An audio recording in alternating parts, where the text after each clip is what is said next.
पिछली क्लास में हमने unit 1 structure and composition of Indian society को समझा था। आज हम यूनिट 2 को शुरू करने जा रहे हैं। यूनिट 2 का टॉपिक है Indological, historical, structural and functional perspective. Hindi में इसे कहते हैं भारतीय समाज के अध्ययन के लिए एंडोलॉजिकल, ऐतिहासिक, संरचनात्मक तथा क्रियात्मक दृष्टिकोण। और इस पूरे यूनिट को हम इस तरह पढ़ेंगे कि थ्योरी एग्जाम और एमसीक्यू एग्जाम दोनों के लिए यूजफुल रहेगा। तो इस यूनिट के मुख्य रूप से 4 पर्सपेक्टिव हम पढ़ने वाले हैं। पहला एंडोलॉजिकल दृष्टिकोण, दूसरा ऐतिहासिक दृष्टिकोण, तीसरा संरचनात्मक दृष्टिकोण, चौथा क्रियात्मक दृष्टिकोण। तो चलिए बिना देरी के शुरू करते हैं। सबसे पहले देखिए भारतीय समाज के अध्ययन के दृष्टिकोण की हम प्रस्तावना देखते हैं। किसी भी समाज को समझने के लिए केवल उसके बाहरी स्वरूप को देखना पर्याप्त नहीं होता है। समाज को समझने के लिए विद्वानों ने विभिन्न दृष्टिकोण का विकास किया है। अर्थात इसका कहने का मतलब है समाज को समझने के लिए केवल यह देखना काफ़ी नहीं है कि समाज ऊपर से कैसा दिखता है, हमें उसके नियम, परंपराएं, संस्थाएं और इतिहास को भी समझने की ज़रूरत पड़ती है। और उसी के लिए विद्वानों ने विभिन्न दृष्टिकोणों का विकास किया है। भारतीय समाज अत्यंत जटिल, ऐतिहासिक रूप से विकसित और सांस्कृतिक रूप से बहुआयामी है। इसका मतलब है कि भारतीय समाज बहुत जटिल है, लंबे इतिहास में विकसित हुआ है और इसमें कई संस्कृतियाँ, भाषाएं और परंपराएं हैं। इसलिए इसे समझने के लिए अलग अलग पद्धतियों और दृष्टिकोण का उपयोग किया गया है। क्योंकि भारतीय समाज इतना जटिल है, इसलिए विद्वानों ने इसे समझने के लिए अलग अलग तरीके का इस्तेमाल किया है, जैसे पद्धतियाँ या दृष्टिकोण कहते हैं। नीचे दिया हुआ भारतीय समाज के अध्ययन के 4 प्रमुख दृष्टिकोण हैं। पहला एंडोलॉजिकल पर्सपेक्टिव, जिसे हिंदी में कहते हैं भारत विद्याशास्त्रीय दृष्टिकोण। दूसरा हिस्टोरिकल पर्सपेक्टिव, ऐतिहासिक दृष्टिकोण। तीसरा स्ट्रक्चरल पर्सपेक्टिव, संरचनात्मक दृष्टिकोण। और चौथा फंक्शनल पर्सपेक्टिव, प्रकारात्मक दृष्टिकोण। अब प्रस्तावना से कुछ क्वेश्चन पूछ लिए जाते हैं, जो कि यहाँ मैंने सबसे इम्पोर्टेंट क्वेश्चन लिए हुए हैं, जो कि बहुत बार रिपीट हुए हैं। इनको एक बार देखकर जरूर जाएं, आपके एग्जाम में आने के 100% चांस रहेंगे। भारतीय समाज के अध्ययन के प्रमुख दृष्टिकोणों की संख्या कितनी मानी जाती है? यह क्वेश्चन अच्छे से याद रखना, और इसका आंसर यदि कमेंट में बता सकें तो ज़रूर बताएं, नहीं तो स्क्रीनशॉट जरूर ले लें। दूसरा क्वेश्चन दिया हुआ है, निम्न में से कौन भारतीय समाज के अध्ययन का दृष्टिकोण नहीं है? भारतीय विद्याशास्त्रीय दृष्टिकोण, ऐतिहासिक दृष्टिकोण, प्रकार्यात्मक दृष्टिकोण या मानव वैज्ञानिक दृष्टिकोण। इसका सही आंसर हमें बताना है। पर देखिए सबसे पहले हम देखेंगे भारत विद्याशास्त्रीय दृष्टिकोण, जिसे हम कहते हैं एंडोलॉजिकल पर्सपेक्टिव। थंबनेल में आइडियोलॉजिकल पर्सपेक्टिव लिखा था, वह गलत लिख गया था, तो एंडोलॉजिकल पर्सपेक्टिव है। पहला दिया हुआ है, इसका अर्थ और स्वरूप हम देखेंगे। भारत विद्याशास्त्रीय दृष्टिकोण भारतीय समाज को उसके शास्त्रों, धर्म ग्रंथों, पुराणों, महाकाव्यों, वेदों और स्मृतियों के आधार पर समझने का प्रयास करता है। इस दृष्टिकोण में विद्वान मानते हैं कि भारतीय समाज की जड़ें उसकी सांस्कृतिक और धार्मिक परंपराओं में निहित है। अर्थात इसका कहने का मतलब है कि भारतीय समाज को समझने के लिए हमें प्राचीन ग्रंथों का अध्ययन करना चाहिए, जैसे वेद, पुराण, रामायण, महाभारत और धर्मशास्त्र। अब इसकी प्रमुख विशेषता देखते हैं भारत विद्याशास्त्रीय दृष्टिकोण की। समाज का अध्ययन प्राचीन ग्रंथों के आधार पर किया जाता है। धर्म और कर्म की अवधारणा को महत्वपूर्ण माना जाता है। अर्थात इस दृष्टिकोण में यह माना जाता है कि समाज को समझने के लिए धर्म और कर्म के सिद्धांत बहुत महत्वपूर्ण है। वर्ण व्यवस्था, आश्रम व्यवस्था और पुरुषार्थ सिद्धांत को सामाजिक संरचना का आधार माना जाता है। समाज को नैतिक और आध्यात्मिक दृष्टि से समझा जाता है। यहाँ 3 अवधारणाएं हैं। पहली है वर्ण व्यवस्था। वर्ण व्यवस्था अर्थात समाज का विभाजन, जैसे ब्राह्मण, क्षत्रिय, वैश्य, शूद्र, इसे क्या कहते हैं? वर्ण व्यवस्था कहते हैं। फिर है आश्रम व्यवस्था। जीवन के 4 चरण होते हैं, जिसे आपने सुना होगा, ब्रह्मचर्य, गृहस्थ, वानप्रस्थ और संन्यास। इसे आश्रम व्यवस्था कहते हैं। फिर है पुरुषार्थ सिद्धांत। पुरुषार्थ सिद्धांत अर्थात जीवन के 4 लक्ष्य, जैसे धर्म, अर्थ, काम और मोक्ष। इसी को सामाजिक संरचना का आधार माना जाता है। समाज को नैतिक और आध्यात्मिक दृष्टि से भी समझा जाता है। फिर यहाँ से प्रमुख विद्वानों ने अपनी अपनी बातें कही।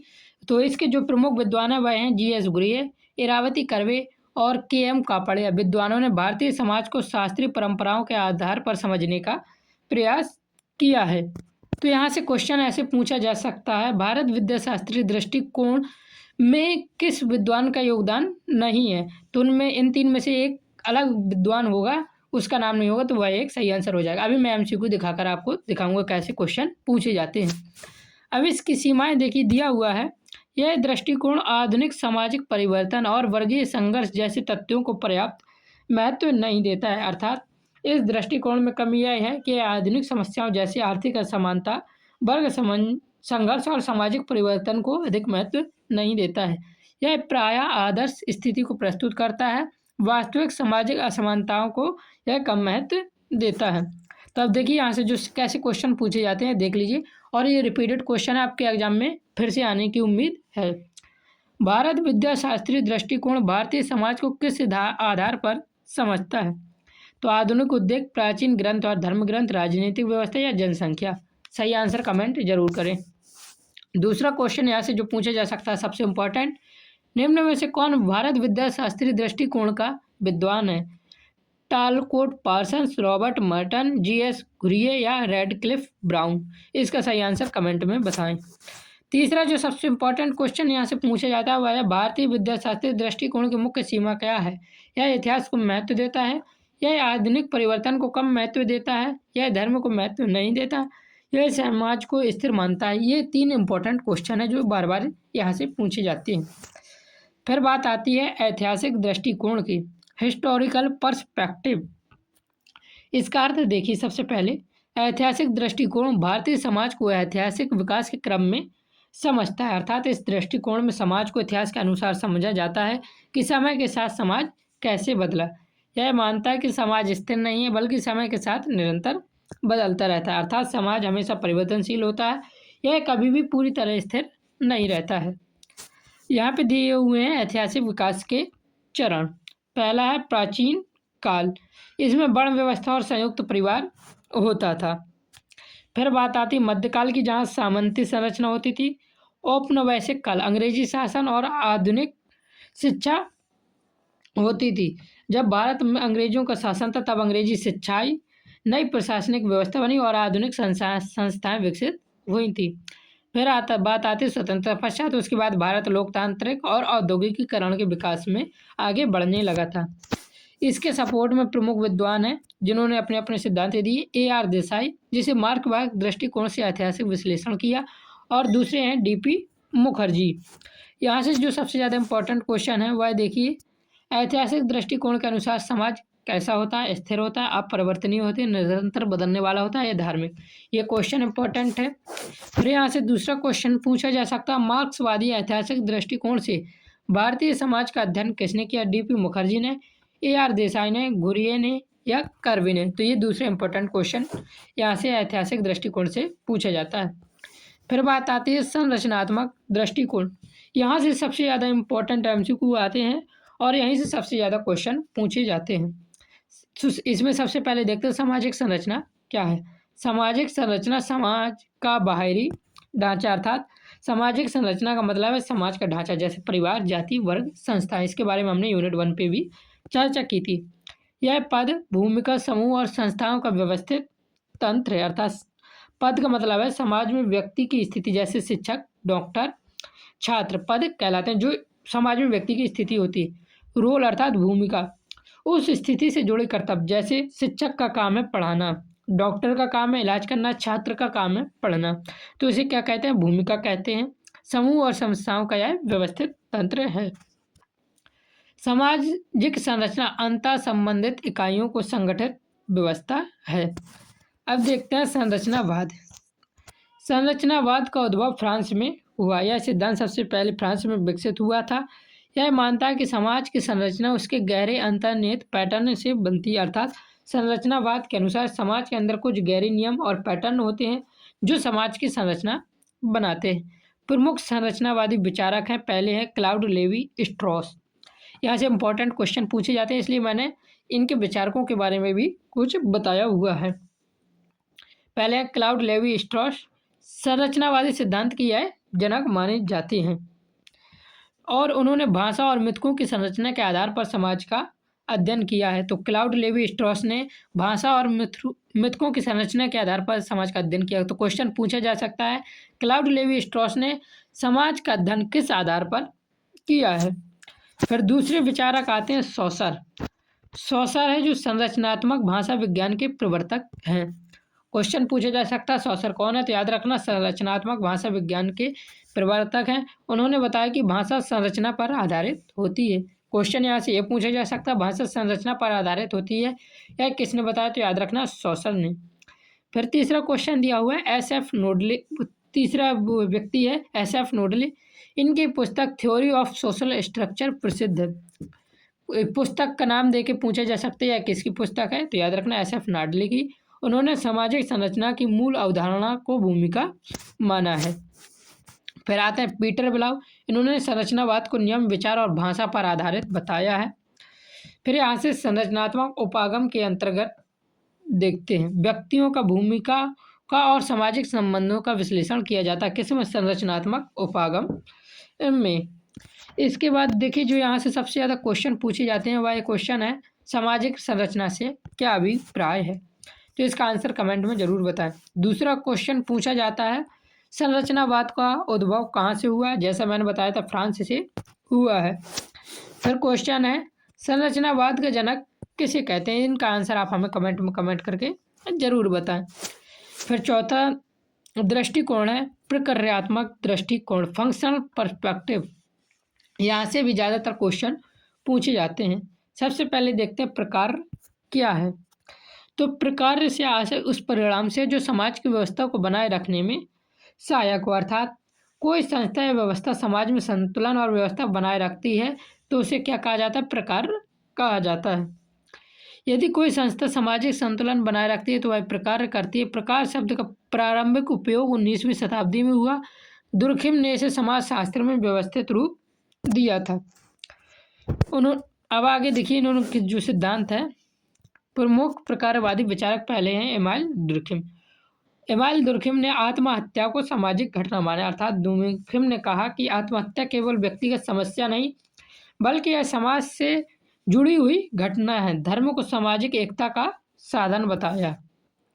फिर दूसरे विचारक आते हैं ब्रोनिस्लाव मेलिनोव्स्की। उन्होंने व्यक्तिवाद प्रकारवाद प्रस्तुत किया था।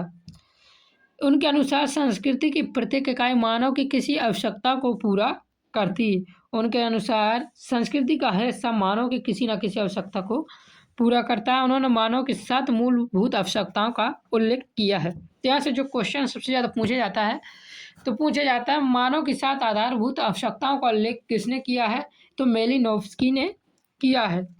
जैसे पोषण, प्रजनन, शारीरिक आराम, सुरक्षा, गति, बुद्धि और स्वास्थ्य।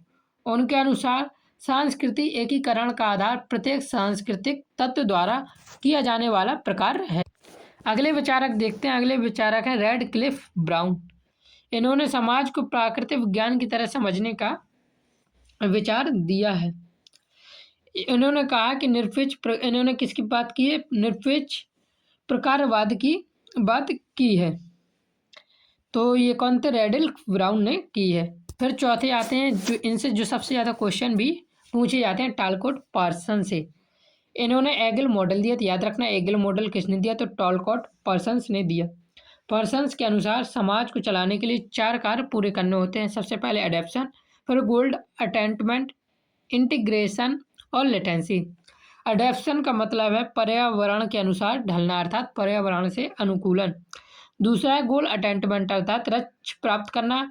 इंटीग्रेशन एकीकरण, समाज में एकता बनाए रखना।